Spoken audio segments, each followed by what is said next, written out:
なぜ宮島は神の島と呼ばれるのか。この島は木を一本も切ってはいけませんでした。島そのものが神だからです。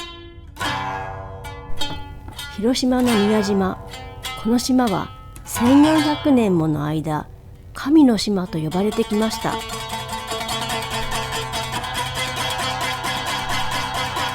鹿は通りにも森にものんびり溶け込んでいます。ここは平清盛公が建てたと伝わるお社です。近江の日吉大社から神様を迎えたのだそうです。入り口の鳥居は青銅でできています。大阪の職人が作ったものだそうです。祀られているのはたくさんの神様。厳島神社を開いたとされる人、そして壇ノ浦の海に沈んだ清盛公の奥様と幼い天皇。島で一番古いお寺です。唐から帰った空海がこの山で修行して開いたと伝わります。お寺の門をくぐると素敵な六角堂のカフェを見つけました。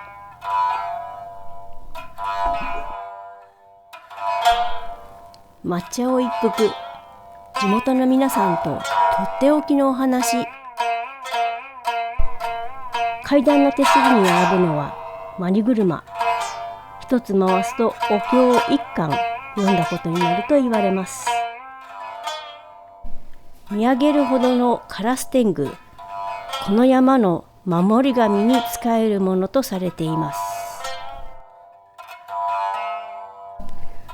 このお堂は明治の大火を免れて残りました。この寺で一番古い建物です。金色のどっことお大師様の見栄、撫でてご利益をいただきましょ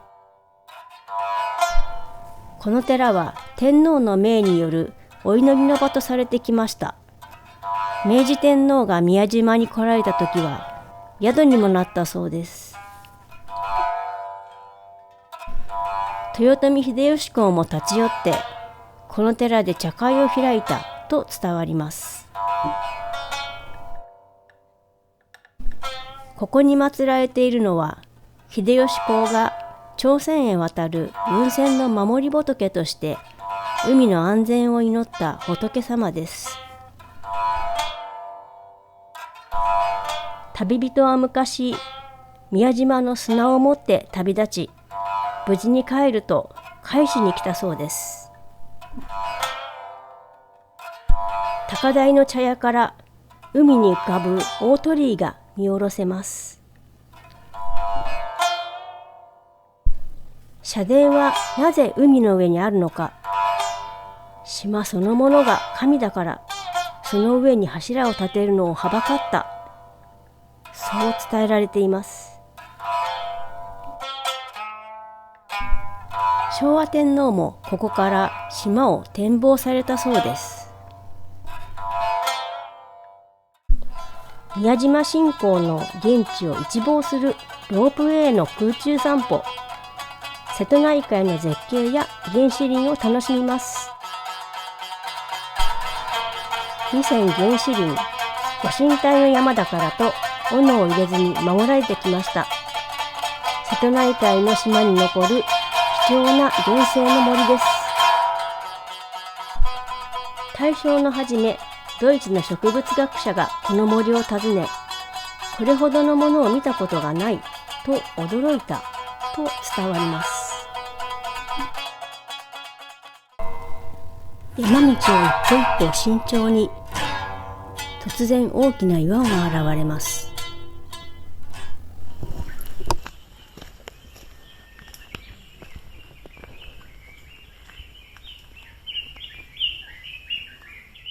すれ違う人に励まされながらようやく弥山本堂、ここが空海ゆかりの場所です。壇ノ浦の戦いで平家の総大将を務めた平宗盛公、平家がまだ栄えていた頃にその宗盛公が寄進したと言われる梵鐘です。平家の物語を語り継いだのは琵琶法師でした。私の薩摩琵琶にも平家の演目が多くあります。空海が灯したと伝わる火を守ってきたお堂は火事で失われました。今は背後の大きな岩が見えています。火そのものは運び出されて、今は向かいの本堂にあります。この堂が焼けたのは初めてではありません。その度に建て直されて火は受け継がれてきました。さらに登ると三鬼堂、鬼を神として祀るお堂です。江戸時代、この山には天狗が出ると言われて、ある大名が退治に向かいました。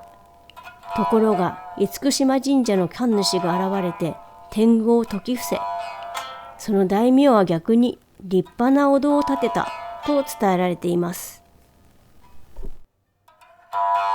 初代総理大臣もここを厚く信仰しました。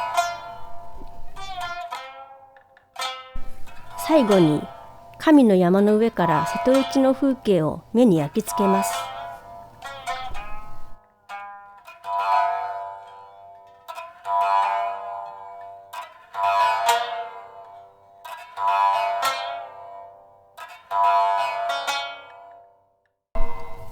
山を降りて千丈閣、秀吉公が建てさせた大経堂ですが、秀吉公が亡くなり、未完のこの壮大な建物が現在まで残されています。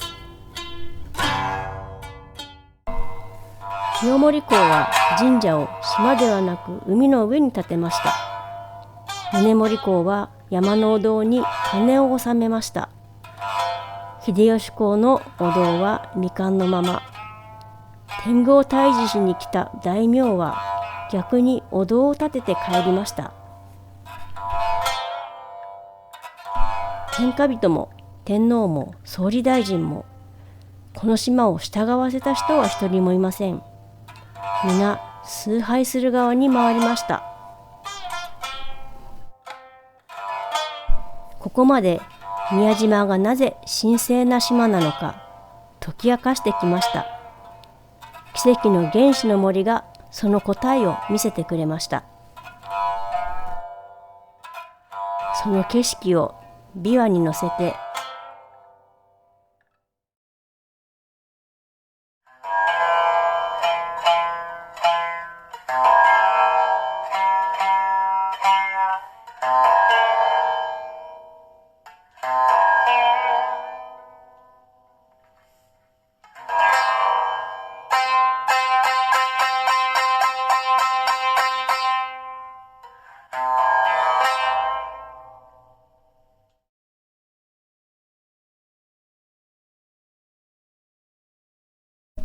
このチャンネルでは薩摩琵琶とともに日本の史跡を訪ねています。